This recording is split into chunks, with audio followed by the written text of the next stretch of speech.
रामायण क्या है? एक रात की बात है। माता कौशल्या जी को सोते में अपने महल की छत पर किसी के चलने की आहट सुनाई दी। नींद खुल गई। पूछा कौन है? मालूम पड़ा श्रुतकीर्ति जी, सबसे छोटी बहू, शत्रुघ्न जी की पत्नी। माता कौशल्या जी ने उन्हें नीचे बुलाया। श्रुतकीर्ति जी आई, चरणों में प्रणाम कर खड़ी रह गईं। माता कौशल्या जी ने पूछा, श्रुति, इतनी रात को अकेली छत पर क्या कर रही हो बेटी? क्या नींद नहीं आ रही? शत्रुघ्न कहाँ है? श्रुति कीर्ति की आंखें भर आईं। मां की छाती से चिपटी, गोद में सिमट गईं। बोली, मां, उन्हें तो देखे हुए 13 वर्ष हो गए। उफ! कौशल्या जी का हृदय कांप कर झटपटा गया। तुरंत आवाज लगाई। सेवक दौड़े आए। आधी रात ही पालकी तैयार हुई। आज शत्रुघ्न जी की खोज होगी। मां चली। आपको मालूम है शत्रुघ्न जी कहाँ मिले?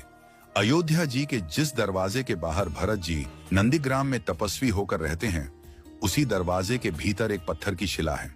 उसी शिला पर अपनी बाह का तकिया बनाकर लेटे मिले। मां सिराहने बैठ गईं, बालों में हाथ फिराया तो शत्रुघ्न जी ने आंखें खोली। मां! उठे, चरणों में गिरे। मां, आपने क्यों कष्ट किया? मुझे बुलवा लिया होता। मां ने कहा, शत्रुघ्न यहां क्यों? शत्रुघ्न जी की रुलाई फूट पड़ी। बोले, मां, भैया राम जी पिताजी की आज्ञा से वन चले गए। भैया लक्ष्मण जी उनके पीछे चले गए। भैया भरत जी भी नंदीग्राम में हैं।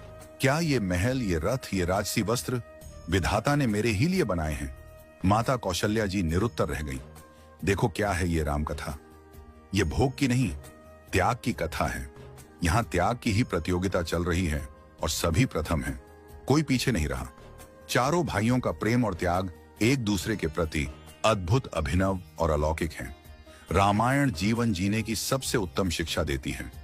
भगवान राम को 14 वर्ष का वनवास हुआ तो उनकी पत्नी सीता मैया ने भी सहर्ष वनवास स्वीकार कर लिया। परंतु बचपन से ही बड़े भाई की सेवा में रहने वाले लक्ष्मण जी कैसे राम जी से दूर हो जाते? माता सुमित्रा से तो उन्होंने आज्ञा ले ली थी वन जाने की, परंतु जब पत्नी उर्मिला के कक्ष की ओर बढ़ रहे थे तो सोच रहे थे कि मां ने तो आज्ञा दे दी, परंतु उर्मिला को कैसे समझाऊंगा, क्या बोलूंगा उनसे? यही सोच विचार करके लक्ष्मण जी जैसे ही अपने कक्ष में पहुंचे तो देखा कि उर्मिला जी आरती का थाल लेके खड़ी थी और बोली, आप मेरी चिंता छोड़ प्रभु, श्री राम की सेवा में वन को जाओ। मैं आपको नहीं रोकूंगी। मेरे कारण आपकी सेवा में कोई बाधा ना आए, इसलिए साथ जाने की जिद भी नहीं करूंगी। लक्ष्मण जी को कहने में संकोच हो रहा था, परंतु उनके कुछ कहने से पहले ही उर्मिला जी ने उन्हें संकोच से बाहर निकाल दिया। वास्तव में यही पत्नी का धर्म है। पति संकोच में पड़े उससे पहले ही पत्नी उसके मन की